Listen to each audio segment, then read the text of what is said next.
কত বড় সাহস দেখায়। আর রাস্তা দিয়ে আমরা হেঁটে গেলেও বয়ফ্রেন্ড গার্লফ্রেন্ড এসে আমাদেরকে সালাম দেয়, হুজুর আমাদের জন্য একটু দোয়া করেন।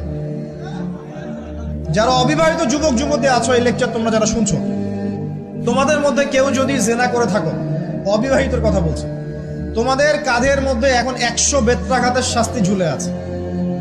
সূরা নূরের 1 থেকে 3 নম্বর আয়াত পড়ে দেখবে, অবিবাহিত যুবক যুবতী যদি জেনা করে তাদের শাস্তি হচ্ছে 100 বেত্রাঘাত, তাও জনসমক্ষে, এবং এক বছরের জন্য নির্বাসন।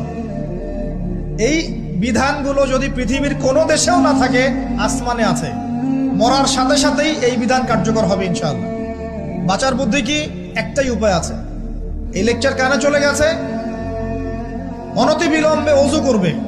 ওযু করে খালেস ভাবে রাতের শেষ রাতে জায়নামাজ বিছাবে।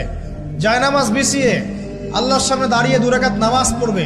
পড়ে নিজের পাপের কথা স্মরণ করে